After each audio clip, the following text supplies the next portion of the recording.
Live mula sa GMA Network Center. Ito ang 24 Oras.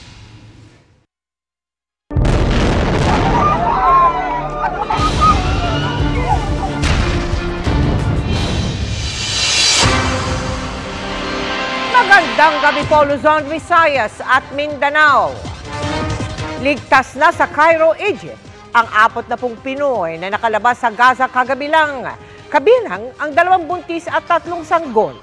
Tila habol na himala ang pagpayag na makasama ng isa sa kanila, ang misis niyang Palestina. Dahil sa bagong patakaran, posibleng mas maraming Pilipino na po ang sasama sa susunod na batch ng mga ililikas.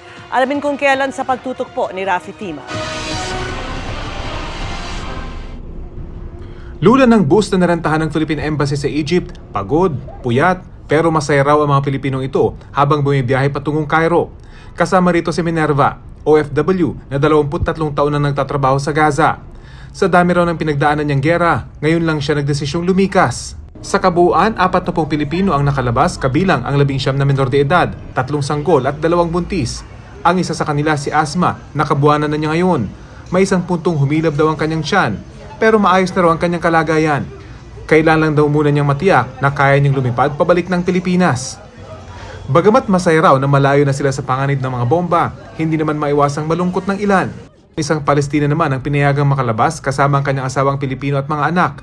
May iba naman na kasama sa listahan pero nagdesisyon na raw na magpaiwan.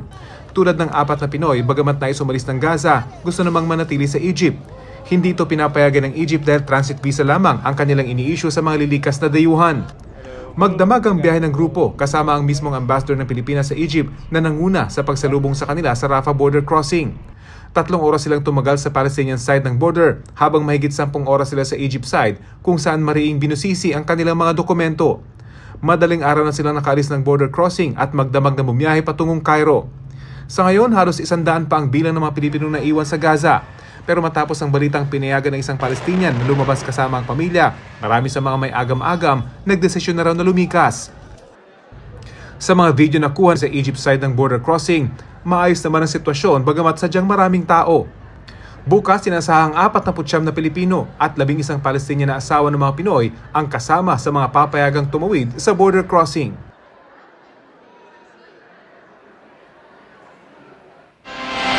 At yan po ang ulat ni Rafi Tima mula po sa Egypt. Isang dekada naman matapos manalasa ng super bagyong Yolanda, hindi pa rin naghihilom ang sugat ng mga biktima. Ang tingin ng Pangulo, higit pa ang bilang ng mga nasawi. Pinamamadali rin niya ang mga hindi pa tapos na pamahay. Nakatutok si Ivan Mayrina.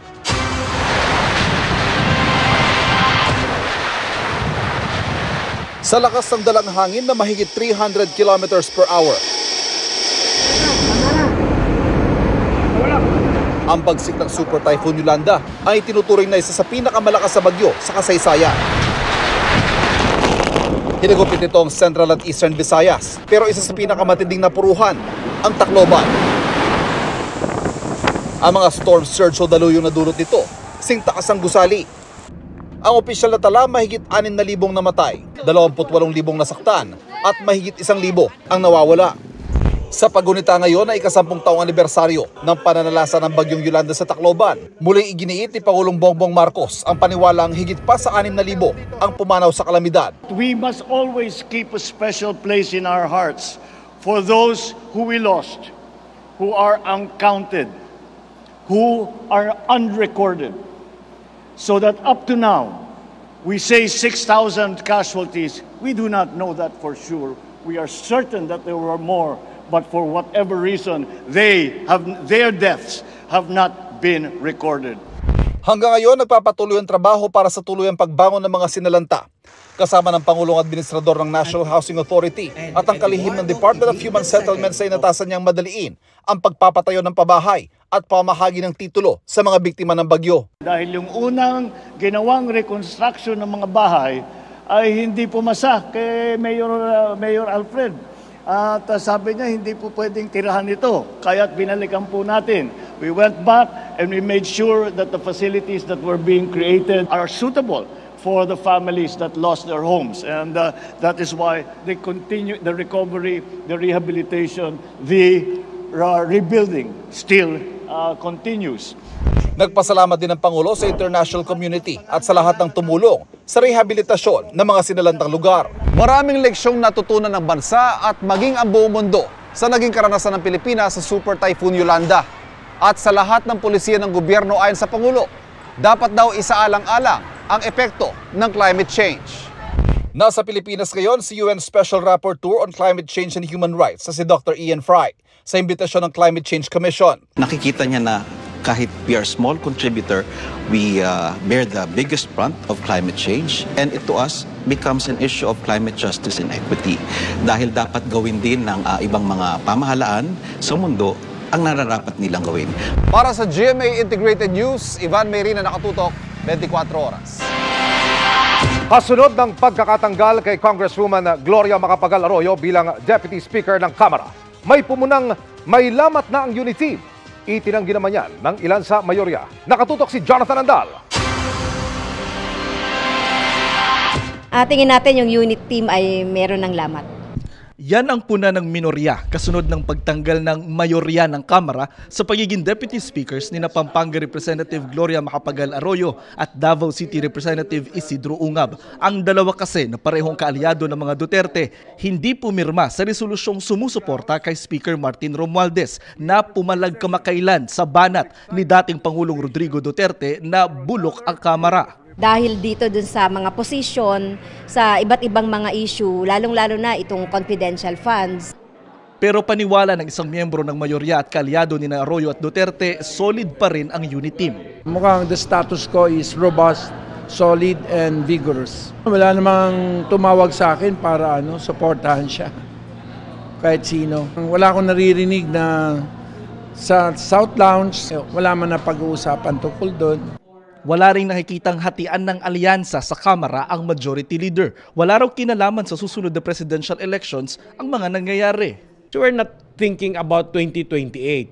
It so happened that a person issued a statement in an interview which tries to malign the image, the character, the integrity of the House. As far as the House members are concerned, belonging to the unit team, we still have the unit team. Muli ring idiniin ni Arroyo na nasa abroad siya kaya hindi siya nakapirma sa resolusyon. Pero pagtitiyak niya, suportado pa rin niya ang liderato ni Romualdez. Hindi raw siya gumawa ng hakbang o sumuporta sa kahit anong hakbang para alisin si Romualdez at matagal na raw siyang walang planong mag-speaker. Sabi pa ni Arroyo, laging may intriga sa politika na madalas ay mababaw. Wala na raw magagawa ang dating Pangulo kung nakumbinsi ang speaker na mga anyay ng iintriga na hindi suportado ni Arroyo si Romualdez. Magkapartido sina Arroyo at Romualdez sa Lakas CMD na pinakadominanteng partido sa Kamara. Ito rin ang partidong dala ni Vice President Sara Duterte nang tumakbo noong eleksyon 2022. Bago ito nagbitiw dahil sa naunang demotion ni Arroyo sa Kamara nitong Mayo. Ang kapatid naman ng Pangulo at pinsan ng Speaker na si Senator Amy Marcos naglabas ng mensahe ng suporta kay dating Pangulong Duterte. Hindi raw siya mananahimik sa pagbastos umano sa taong pumayag na mailibing ang kanyang ama sa libingan ng mga bayani. Kaibigan daw niya ang dating Pangulo at si Vice President Duterte. Para sa GMA Integrated News, Jonathan Andal, nakatutok, 24 oras. Dismayado na ang mga kaanak ng 6 na sabungero mula Santa Maria, Bulacan na nawala sa Laguna noong pang 2021. Bukod sa tila hindi raw umuusad na investigasyon, wala ring paramdamang CIDG police officer na dapat sana'y aalalay sa kanila. Narito ang aking eksklusibong pagtutok. Magtatatlong taon nang nawawala sina Mark Joseph Ignacio, Glenn Hermar, Romualdo Diano, Eric Legaspi, Nerio Antecristo at Kiel Bohol, pero hanggang ngayon wala pang naisasampang kaso dahil wala pa rin daw lead ang pulisya kung sino ang nasa likod ng krimen. 3 Pasko na kami ngayong December na hindi namin kasama yung mahal namin sa buhay. Masakit po talaga natanggapin na hanggang ngayon hindi pa namin nakukuha yung hustisya. Lalong tumatagal lalong nawawalan kami ng magandang balita sa kanila. Pawang mga taga Santa Maria, Bulacan ang grupong ito at nawala matapos na magsabong sa Santa Cruz, Laguna noong May 2021. Paniwala ng kanilang mga kaanak, May kinalaman din dito ang 6 na gwardiya na nadakip ng CIDG na itinuturong nasa likod din ng pagkawala naman ng 7 sabungero sa Manila Arena noong January 2021. Tila pampalubag loob na makitang nadakip sila pero para yan sa ibang kaso dahil nagtatagal na ang sa sarili nilang kaso nakaramdam na sila ng tila kakaiba. Kala namin yun na yung umpisa ng hinahanap namin na stisya. Pero nakakadismaya kasi parang wala rin. Ang tagal na. Nakakaduda. Alam naman po natin na talagang may kasalanan yung 6 pero parang mapapawalan po talaga ng sala. Ano masasabi ko? Sobrang nalulungkot po kami. Noong huling case conference na dinalahan nila sa DOJ, kasama si Secretary Boying Rimulya, nag-assign daw ng isang CIDG police officer para may umalalay sa kanilang mga hinaingat tanong. Pero pagkatapos daw ng pulong, After ng DOJ, niho wala nang paramdam sa amin eh. Hindi rin siya nag-update sa amin. Walang update ng mga nangyari sa kaso namin kaya hindi niya kami tinatawagan. Dito ba? Pero kayo, tumatawag kayo sa kanya? O minimiss call po namin siya. Nako-contact nyo? Hindi po. Minsan nagri-ring, hindi naman nasasagot. Baka busy. hindi na nga raw sila binibigyan ng update sa takbo ng pagdinig. Tinabla pa raw ng korte ang in-apply na warrant to search, seize and examine computer data na para sa kanila'y makakatulong. Talagang lubos na kami talagang nadismaya. Hindi namin malaman kung bakit. Kasi mas malaki ang chances na mailink yun sa mga ibang cases ng nawawala eh. Sabihin na lang nila kung saan nila ibinaong, kung saan nila dinala talaga yung mga pamilya namin ng matigil na kami sa paghahanap. Sana po bigyan niya kami ng aksyon na matulungan kami ng mahal na Pangulo. Patuloy naming sinusubok na makuna ng panig ang Department of Justice at PNP-CIDG. Para sa GMA Integrated News, Emil Sumangil, Nakatutok, 24 Oras. Natakasan ng 9 na inmate ang kulungan ng isang istasyon ng pulis sa Maynila. Bagamat 3 sa mga iyan ang nahuli na, sibak pa rin sa pwesto ang station commander at 3 pang tauhan nito. Nakatutok si June Veneracion. Winelding at dinagdagan ang bakal sa kulungan ng Manila Police District Station 1 matapos makatakas ang 9 na persons deprived of liberty bandang 1:00 kaninang madaling araw. Kabilang sa kanilang mga kaso ang may kinalaman sa illegal drugs, robbery at illegal possession of firearms. Hinaltak nila out of pure force. Baka malambot na siguro yon. So pinwersa nila yon, naalis nila. Sakto lang na madaanan ng tao. Sa 9 na tumakas, 6 na ang naibalik sa kulungan. 3 pa ang pinaghahanap. Mga pamilya nagkakaroon na po ng surrender feelers. Iniimbestigahan na ang insidente para malaman kung merong kapabayaan.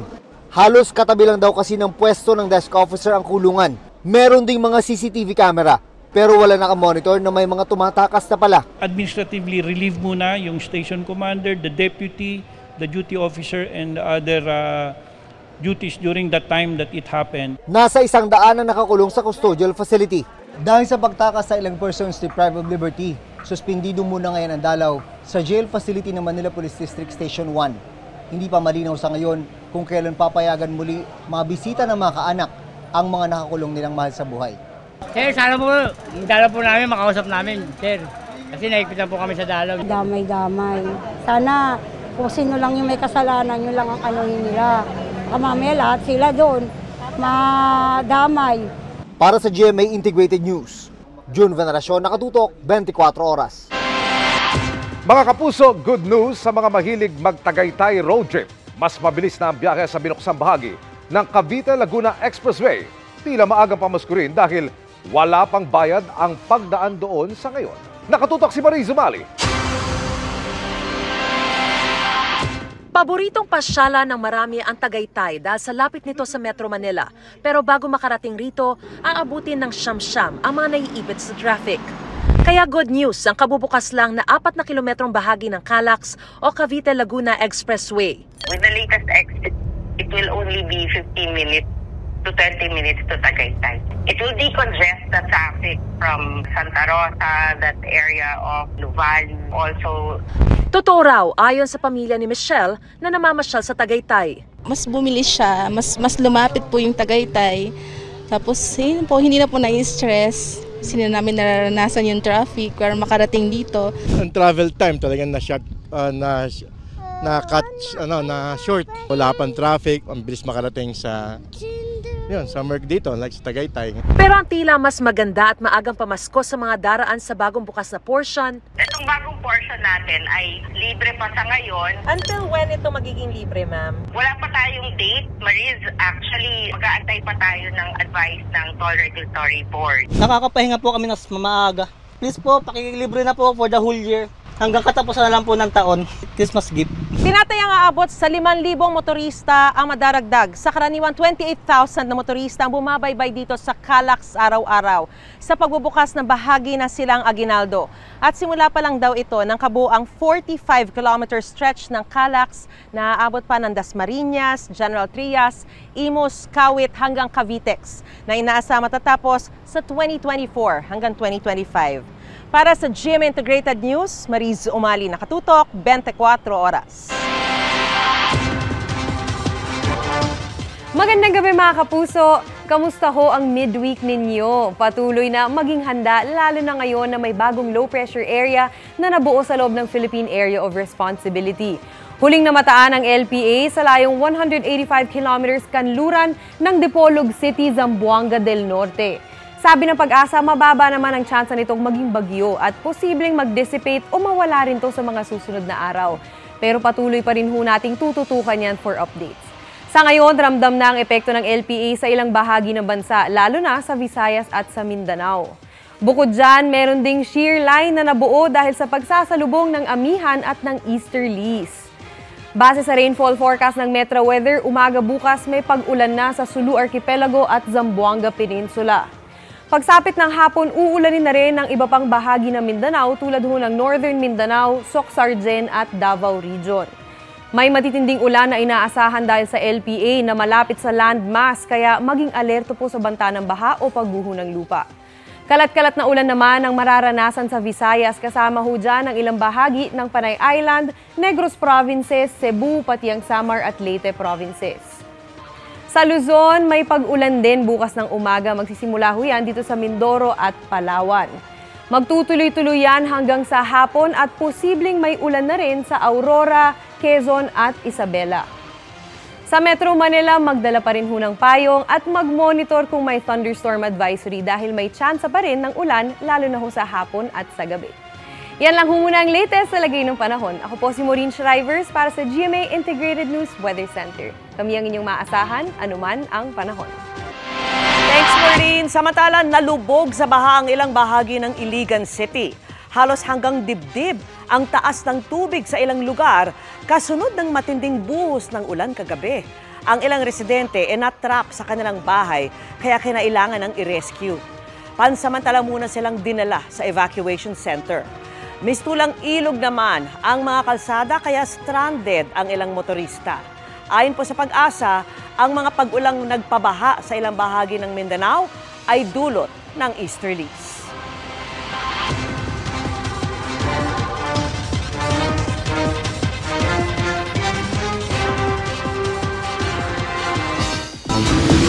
Mga kapuso, kakaibang coming-of-age road trip drama ang mapapanood sa big screen ngayong Kapaskuhan. Yan ang pelikulang Firefly na pinakabagong offering ng GMA Public Affairs and GMA Pictures at Kalahok sa Metro Manila Film Festival or MMFF ngayong taon. Bago ipasilip ang teaser trailer niyan, kasama ngayong gabi live ni Nelson Canlas ang dalawa sa mga bida ng pelikula. Nelson! Bago ang inaabangang teaser reveal, syempre makakatsikahan muna natin ang mga bida ng Firefly na sina Miguel at Isabel.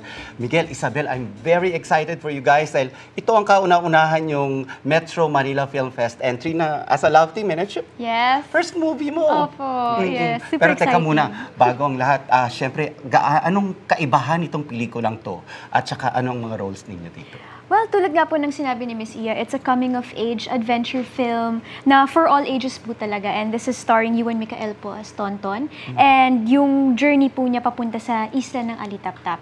So yung characters naman po namin ni Miguel dito, which is si Billy and si Erica, sasamahan po siya dun po sa journey niya na yun. Yes. Directed by Direk Zig Dulay. Ayan, Miguel, ang showing nito is on Christmas Day, Yes. December 25. Bakit sa tingin mo kailangang pumila na agad yung ating mga kapuso sa Firefly? Well, simple lang, Sir Nelson. Kung gusto nilang ma-inspire ngayong Pasko, pumila sila sa sinehan. Sa sinehan talaga kasi ginawa namin to para panoorin siya sa big screen. Para mas maramdaman mo yung message ng movie, as in, sobrang immerse mo, yung experience kakaiba. So, usama niyo yung buong pamilya niyo. Kasi it's a family movie. Sama mo yung nanay, tatay, lolo, lola, at lahat. Kung gusto nyong maghanap ng tapang ng puso ngayong Pasko. Ayan, gusto namin lahat yan. Pero syempre, katulad nga ng as promised, Iya, first time mapapanood dito sa 24 oras ang teaser reveal ng Firefly. Miguel, Isabel, do the honors? Yes, mga kapuso, excited na po namin mapanood nyo ang teaser ng GMA Pictures at GMA Public Affairs 2023 Metro Manila Film Festival movie entry, ang Firefly. Yes, sabay-sabay po natin panoorin to. Pakiramdam ko, nung bata ako, buhay. Yung mga storya ng nanay ko.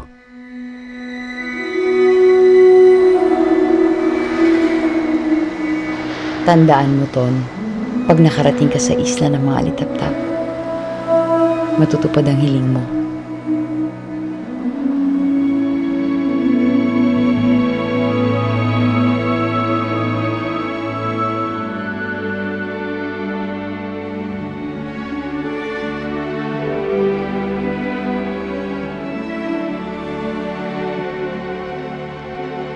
Totoong isla, Ton.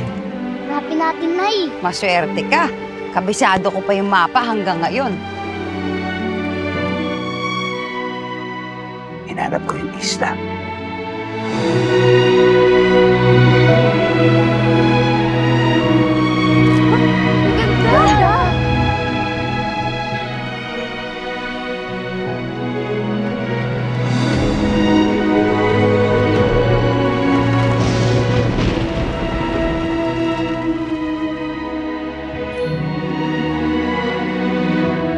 Mahanap natin, Nay. Oo naman. Tayong dalawa pa ba?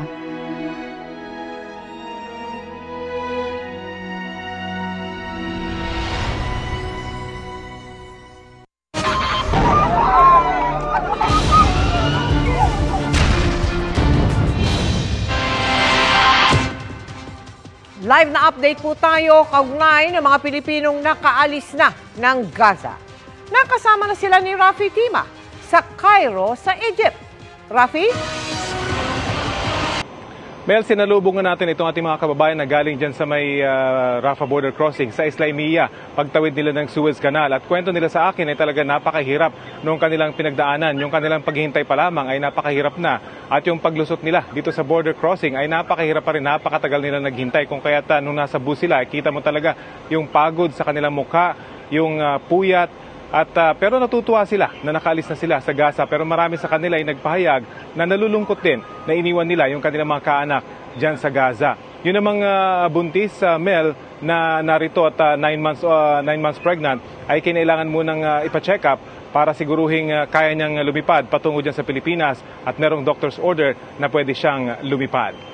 Samantala, eksklusibong nakausap ng GMA Integrated News ang ilang Pinoy na naiwan naman sa Gaza. Ang kanilang sitwasyon ngayon sa Gaza tinutukan ni JP Soriano. Ako si Rebelina Cargulio po na nandito po sa Gaza, dito sa Khan Yunis po.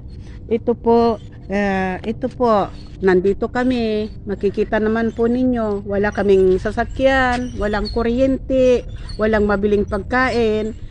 Mistulang ghost town na sa bahaging ito ng Gaza kung nasaan ang kababayan nating si Revelina. Paubos na rin ang supply nila ng pagkain. Mayroon naman po akong tindahan, na maliit na tindahan. Ang kaso po, wala ng laman. Baka maubos na ito, hindi ko alam kung saan kami kukuha ng makakain po. Kasama sana si Revelina, kanyang anak na babae at kanyang apong lalaki sa mga lalabas ng Gaza papuntang Egypt kagabi. Pero hindi na rin sila tumuloy para hindi maiwan ang anak na lalaking person with Down syndrome na ayaw ring umalis nang hindi kasama ang kanyang Palestinang asawa. Nang magpalista kasi sila, hindi pa malinaw kung pwedeng sumama ang mga asawang Palestinian. Nagdadalawang isip ako po na iiwanan ko ang aking anak na lalaki na ang ano ko, isisave ko ang sarili ko pero maiiwan ang aking anak. Kaya parang hindi ko rin na ma-attempt. Huli na para humabol sila kasunod ng abisong pwede nang sumama ang mga asawang Palestino. Ipinaabot na namin sa Philippine Embassy ang hiling nilang mailista sa next batch ng lilikas mula Gaza. Ang problema na lang ngayon, walang masakyan dahil walang takot ang sasakyan na pupunta dito na dadalhin kami sa border. Ang humihila po ay horse. Yung horse, yun ang sinasakyan ng mga tao rito. Tapos sinisingil pa po yun. Walang bomb shelter ngayon sa kanilang lokasyon. Kung halimbawa malakas na malakas yung pasabog sa amin po, yung mga salamin titilapon po sa amin at matatamaan po kami. Here we have a bad situation. We have bombed and very near from my situation, my house, and like the near situation like Hamad City, a lot of bomb of the apartment. Wala ring kuryente para sa ref na pag-iimbaka ng pagkain. Pero higit daw dyan, ang kailangan nila sa ngayon. Wag na yung pagkain po. Ang hinihiling, ipag-pray naman ninyo na makasolve na kami pa dito sa guluan. Makikita-kita po tayo ulit sa Pilipinas. Ipinagpapasalamat naman ng Foreign Affairs Department ang mediation o yung pamamagitan ng Qatar para payagan ang mga dayuhan kabilang na ang mga Pilipino na lumabas ng Gaza. Para sa GMA Integrated News, JP Soriano, nakatutok 24 oras.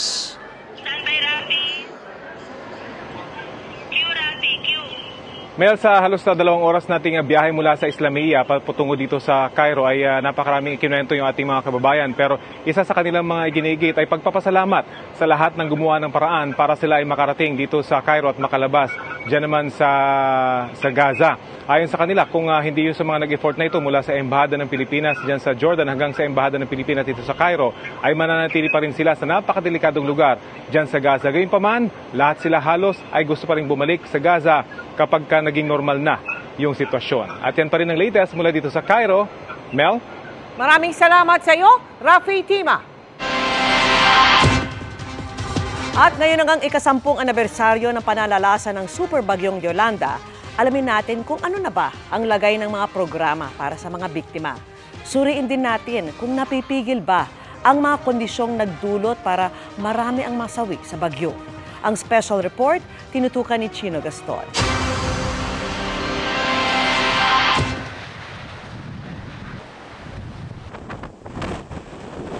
Isa sa pinakamalakas na bagyong naglandfall sa kasaysayan ang Super Typhoon Yolanda nang rumagasa ito noong November 8, 2013.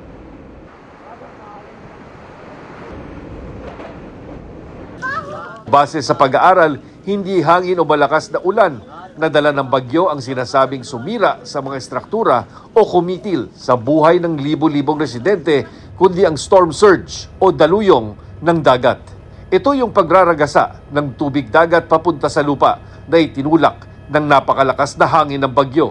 Kaya mga komunidad sa tabing dagat ang kasama sa pinakanapuruhan, katulad ng Tacloban City kung saan halos 60,000 kabahayan ang nasira. Para hindi na maulit ang matinding epekto ng storm surge o daluyong, nagsagawa ng relocation program ang gobyerno para ilayo ang mga residente mula sa baybayin at panganib. Pero hindi dito natapos ang problema ng mga naapektuhan ng bagyo. Ilan sa mga relocation site, bukod sa malayo sa bayan kung saan nagtatrabaho ang mga residente, may problema sa supply ng tubig. Sa Night Ridge relocation site, tila may piyesta tuwing malakas ang ulan. Kanya-kanyang ipon ng tubig ulan mula sa mga bubong ng bahay. At pagkakataon na rin ito para maligo. Kasi mahirap yung tubig dito eh. Kahit ayaw mo maligo, maligo na lang talaga para magkaroon ng tubig. Kasi mahirap tubig dito. Kapansin-pansin ang malalaking imbakan ng tubig na inilagay ng city government dito sa Night Ridge. Ilang beses kada linggo, nagrarasyon daw ng tubig dito. Ang problema, hindi sapat ang supply para sa gamit ng mga residente. Ang mga may puhunan, nagpalagay ng deep well at ang tubig na nakukuha sa lupa, siya ring ibinibenta sa mga kapitbahay sa halagang 2 piso kada container.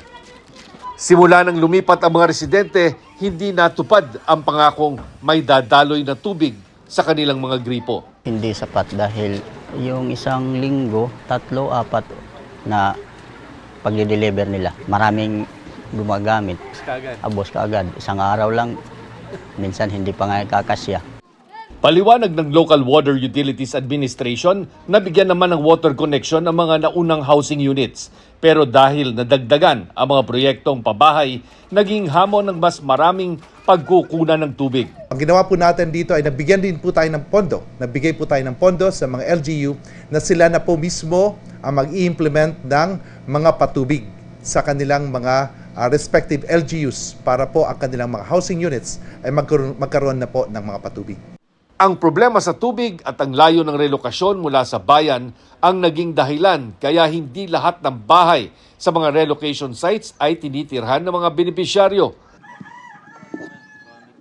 Marami pa rin mga biktima ng bagyo ang piniling bumalik sa mga lugar malapit sa dagat kung saan kumukuha sila ng kanilang kabuhayan. Dito yung hanap buhay namin. Yung mga nag-aaral kong mga anak, nandun sila. Tapos pag punta naman sila rito, balik-balik lang. We have been doing a lot of administrative forced demolition because after all, they have been given already pabahay. Sa datos ng National Housing Authority, higit 31% sa 175,000 na naitayong pabahay para sa mga biktima ng Yolanda o mahigit 54,000 ay hindi tinitirhan ng mga benepisyaryo. Kaya ginagawa na raw ito ng paraan ng NHA, katuwang ang Local Water Utilities Administration at lokal na pamahalaan. Medyo malayo sa kanilang livelihood source. Most of these are, fisher folks. Yung water source, we ask the LGU for a certification whether there is a source for to supply water to the project, and they issue certification. That's why the project would push through. Only to realize later na medyo hindi pa talaga available yung water source. But we are addressing this issue. Patuloy ang construction ng NHA ng mga housing units sa mga relocation sites para makamit ang original target na 205,000 housing units. Bukod sa NHA, nagbigay din ng pabahay ang mga pribadong organisasyon gaya ng GMA Kapuso Foundation. Sa Kapuso Village sa Tacloban, 2,752 na individual ang nabiyayaan ng maayos, matibay at bagong mga bahay malayo sa panganib. At di tulad sa ibang proyekto, kumpleto rito sa linya ng tubig at kuryente. Meron ding ipinatayong housing project ang Kapuso Foundation sa Palo Leyte para sa mahigit 1,000 individual. Para sa GMA Integrated News, Chino Gaston nakatutok, 24 oras.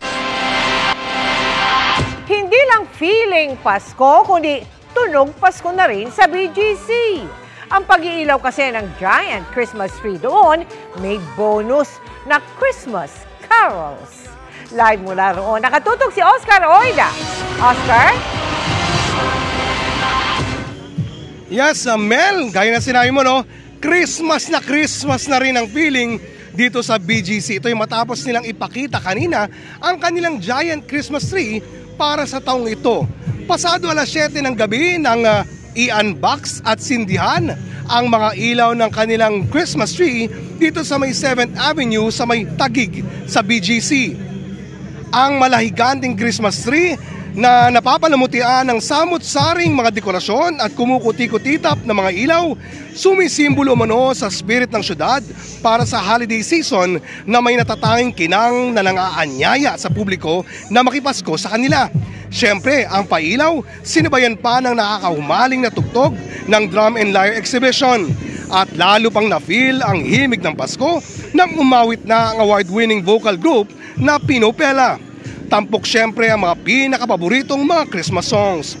Ang Christmas scene ito sa 7th Avenue dito sa Taguig ay gabi-gabing iilawan hanggang January 6. Asahan naman daw ang fireworks show sa lugar kada Biyernes para sa buwan ng Nobyembre at Disyembre. Mel? Maraming salamat sa iyo, Oscar Oida.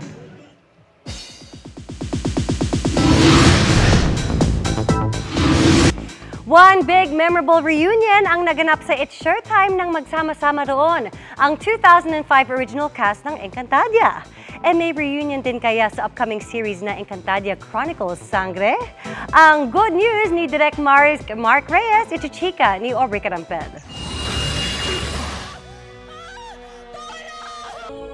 Ultimate nostalgia ang hatid ng Team Calm sa sikat magpasikat segment ng It's Showtime kahapon.